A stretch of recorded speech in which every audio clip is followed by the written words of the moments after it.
Hello అండి, అందరికీ నమస్కారం అండి. అందరు ఎలా ఉన్నారు? అందరూ బాగుండాలని ఆ భగవంతుని కోరుకుందామండి. Welcome back to my channel Rekha talks. మనం ఈ వీడియోలో రాబోతున్న వరలక్ష్మి వ్రతం రోజు మనం పూజ ఏ విధంగా చేసుకోవాలి, కలశం లేని వాళ్ళు పూజ ఏ విధంగా చేసుకోవాలి, కలశం ఉన్న వాళ్ళు ఏ రోజు కలశాన్ని మనం కలపాలి, కలశంలో ఏమి వేసి పూజ చేసుకోవాలి, అమ్మవారి అలంకరణ ఎలా చేసుకోవాలి, పూజ చేసుకోవడానికి శుభ సమయాలు ఏంటి, ఎప్పటి నుంచి ఎప్పటి వరకు ఉన్నాయో తెలుసుకుందామండి. ముందుగా వరలక్ష్మి వ్రతం రోజు మనము తెల్లవారుజామున నిద్ర లేచి తలంటూ స్నానం చేసి మనం ఇల్లంతా శుభ్రపరచుకోవాలండి. ఇల్లు, దేవుడి గది, వాకిలి ఇలాగా ఇల్లంతా శుభ్రపరచుకోవాలన్నమాట. శుభ్రపరచుకున్నాక మనము నిండుగా ముగ్గులతో అలంకరించుకోవాలండి. గుమ్మాన్ని, వాకిల్ని, దేవుడి గదిని ముగ్గులతో అలంకరించుకోవాలన్నమాట. ఇలాగా మనము ఈ సంవత్సరం ఆగస్టు 16వ తారీఖునైతే మనకి వరలక్ష్మి వ్రతం వచ్చిందండి. ఆ రోజు మనకి తిథి వచ్చేసి ఏకాదశి తిథి ఉంటుంది. ఉదయం 5:55 వరకు ఏకాదశి తిథి ఉందండి. తదుపరి మనకి ద్వాదశి అనేది మొదలవుతుందన్నమాట. ఆ రోజు మనకి నక్షత్రం వచ్చేసి మూల నక్షత్రం అండి. ఉదయం 10:21 వరకు అయితే మూల నక్షత్రం ఉంటుంది. తదుపరి మనకి పూర్వాషాఢ నక్షత్రం అనేది మొదలవుతుంది అనమాట. వరలక్ష్మి వ్రతం రోజు పూజ చేసుకోవాల్సిన శుభ సమయాలు ఏంటో తెలుసుకుందామండి. ముందుగా మనకి ఉదయం 5 గంటల నుంచి 6 గంటల లోపు అయితే ఏకాదశి తిథి అనేది ఉంటుందండి. అంటే 5:56 వరకు అయితే తిథి ఉంటుంది. ఉదయం 5 గంటల నుంచి ఉదయం 8:25 లోపు పూజ చేసుకుంటే చాలా శుభ సమయం అయితే ఉందండి. మనకి శుభ సమయాల్లో దీపారాధన అయినా సరే చేసుకొని, అంటే పూజ మొదలుపెట్టి తర్వాత నైవేద్యాలని చేసి అమ్మవారికి మళ్ళీ పూజ అనేది కంటిన్యూ చేయొచ్చండి. ఎందుకంటే మనకి మంచి ముహూర్తం ఉన్న టైంలో దీపారాధన చేసుకున్నాం అనుకోండి, అంటే మన పూజ అంతా బాగుంటుంది అని. అంటే మనకి ఏంటంటే మంచి సమయంలో, అంటే గడియలు, తిథి ఇవన్నీ మనకి మంచి సమయంలో చేసుకోవడం వల్ల పూజ బాగుంటుందండి. ఇలాగా ఉదయం 5 గంటల నుంచి 8:25 లోపు అయితే సమయం చాలా బాగుందండి. కుదిరిన వాళ్ళైతే ఈ సమయంలో పూజ మొదలు పెట్టింది, అంటే దీపారాధనలు వెలిగించుకొని పూజ అనేది స్టార్ట్ చేయాలన్నమాట. తర్వాత మనము నైవేద్యాలని చేసి అమ్మవారికి పూజ అనేది కంటిన్యూ చేయొచ్చు. అప్పటి నుంచి ఉదయం 12 గంటల లోపు, అంటే మధ్యాహ్నం లోపు అయితే మనకి పూజ అనేది అయిపోవాలండి. తిరిగి సాయంత్రం 5:25 నుండి రాత్రి 8:05 లోపు అయితే చేసుకోవచ్చు పూజని. వరలక్ష్మి వ్రతం పూజా విధానం అండి. మనం ఎక్కడైతే అమ్మవారిని పెట్టుకుందామో, కలశం పెట్టుకుందాం అనుకుంటున్నారో అక్కడ ముందుగా పసుపుతో అలికి మనము ముగ్గు వేసుకొని ముగ్గులో పసుపు కుంకుమ అనేది వేసుకోవాలండి. అంటే పద్మ ముగ్గే వేయాలి.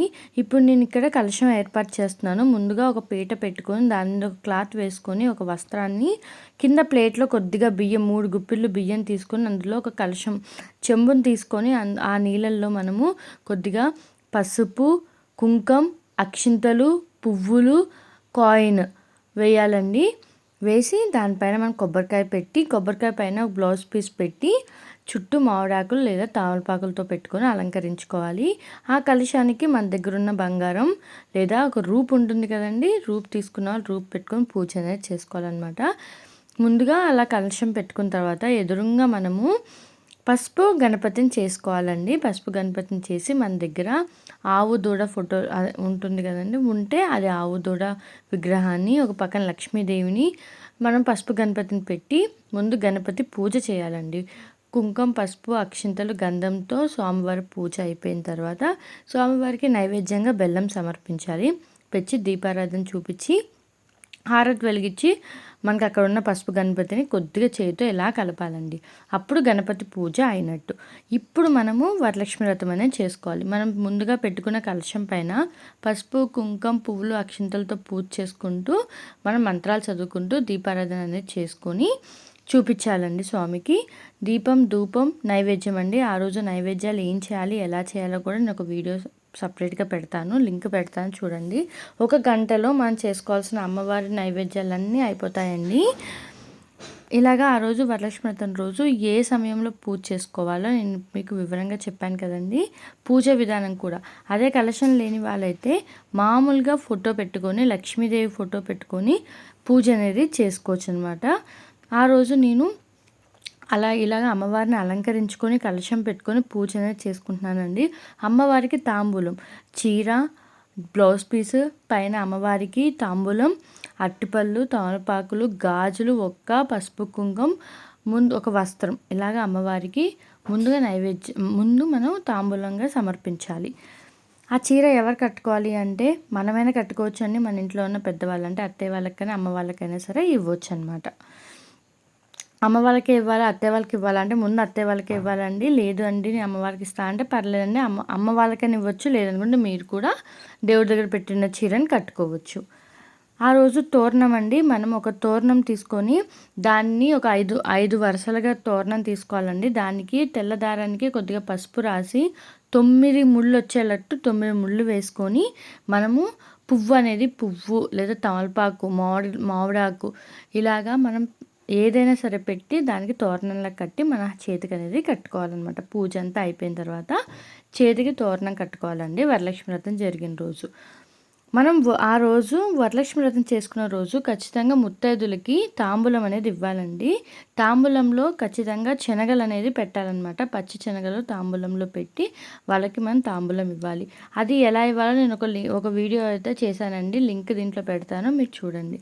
ముత్తైదులు మన ఇంటికి వచ్చినప్పుడు ముందుగా వాళ్ళకి కుంకుమ, గంధం, పసుపు ఇచ్చి కాళ్ళకి పసుపు అనేది రాయాలండి. రాసి వాళ్ళకి మనము తాంబూలం ముందుగానే సిద్ధం చేసుకుంటాం కదా, ఇచ్చానమ్మ వాయనం, పుచ్చుకున్నానమ్మ వాయనం అంటూ వాళ్ళు ఇలాగ తాంబూలం అనేది తీసుకోవాలండి. తీసుకున్నాక మనం వాళ్ళ దగ్గర నుంచి ఆశీస్సులు అనేది తీసుకోవాలన్నమాట. ఇలా అండి మనకి వరలక్ష్మి వ్రతం రోజు పూజ చేసుకోవాల్సిన సమయం తాంబూలం ఇవ్వాల్సిన సమయం వచ్చేసి సాయంత్రం 5:25 నిమిషాల నుంచి రాత్రి 8:05 నిమిషాల లోపు అయితే తాంబూలం ఇవ్వచ్చండి. తాంబూలం ఎంతమందికి ఇవ్వాలి? ముత్తైదులకి అంటే 5గురికి లేదా 9 మందికి లేదా 11 మందికి అయితే మనం తాంబూలం ఇవ్వచ్చండి. 8 మందే వచ్చారు అంటే ఒక తాంబూలం అమ్మవారికి ఇచ్చానని చెప్పి మనం అనుకోవచ్చు. 3 వచ్చారండి మా ఇంటికంటే పర్లేదండి, 3, 5, 9, 11 మందికి అయితే మనం ఇలాగా ముత్తైదులకి తాంబూలం అనేది ఇవ్వాలి. వరలక్ష్మి వ్రతం రోజు అండి, వరలక్ష్మి వ్రతం కాదండి, శ్రావణ మాసంలో మన ఇంటికి ఎవరు వచ్చినా సరే ముందుగా వాళ్ళ ముఖానికి బొట్టు అనేది పెట్టి మన దగ్గర ఉన్న కాయ కానీ పండు కానీ వాళ్ళకి తాంబూలంగా ఇవ్వచ్చండి. ఇలా అండి వరలక్ష్మి వ్రతం రోజు వంటలు ఎలా చేయాలి, ఇవన్నీ మనము ఎలా చేసుకోవాలండి, ఎలా ముందే ఏర్పాటు చేసుకోవాలంటే నేను ఒక లింక్ అయితే పెడతానండి. దాంట్లో మీకు వివరంగా ఉంటుంది. ఈజీగా వంట ఎలా చేసుకోవాలి, ఫాస్ట్గా ఎలా అయిపోతుందో మీకు లింక్ అయితే నేను షేర్ చేస్తాను అనమాట. మనకి పూజ అంతా అయిపోయాక కలశం ఎప్పుడు కలపాలి? కలశం అండి మనకి శుక్రవారం రోజున కాకుండా తెల్లవారుజామున అంటే శనివారం రోజు పొద్దున్నే మనము యథావిధిగా స్నానం చేసి పూజ చేసుకుంటాం కదండి. పూజ చేసుకున్నాక కలశాన్ని కలపొచ్చండి. కలశం కలిపిన తర్వాత కలశంలో ఉన్నవి మనకి మన ఇంటి దగ్గర ఉన్న మొక్కల్లో కానీ మన ఇంటి దగ్గర ఉన్న మొక్కల్లో అయితే పోసుకోవచ్చండి. ఎందుకంటే దాంట్లో మనము నీళ్లు, పసుపు, కుంకుమే కదండి వేసేది. ఆ నీళ్లు మన పెరటిలో మన దగ్గర ఉన్న మొక్కల్లో అనేది వేసుకోవచ్చు అనమాట. తులసమ్మ దగ్గర వేయొచ్చా అంటే మనకు నీళ్ళే కదండి, తులసమ్మ దగ్గర కూడా మనము ఈ నీళ్ళని వేసుకోవచ్చండి. ఇలాగా ఆ రోజు వరలక్ష్మి వ్రతం రోజు కాకుండా తెల్లారుజామున మనము కలశాన్ని కలపొచ్చు. మాకు తెల్లారి కుదరట్లేదండి అంటే సాయంత్రం పూజ అంతా అయిపోయాక ఆ రోజు లాస్ట్కి కలశాన్ని కలిపేసి ఉంచేయండి, తెల్లారి తీసుకోవచ్చు. అలాగా శనివారం రోజు శుక్రవారం రోజు తీయకూడదు కాబట్టి ఆ రోజు కలిపి శనివారం రోజు తీయొచ్చండి. ఇదండి వరలక్ష్మి వ్రతం రోజు మనం చేసుకున్న పూజా విధానం అండి. మీకు నా వీడియో నచ్చిందని అనుకుంటున్నానండి. నచ్చితే ఒక లైక్ చేయండి, షేర్ చేయండి, కామెంట్ చేయండి. మరిన్ని వీడియోస్ కోసం నా ఛానల్ని సబ్స్క్రైబ్ చేసుకోండి. థ్యాంక్స్ ఫర్ వాచింగ్ అండి. బాయ్.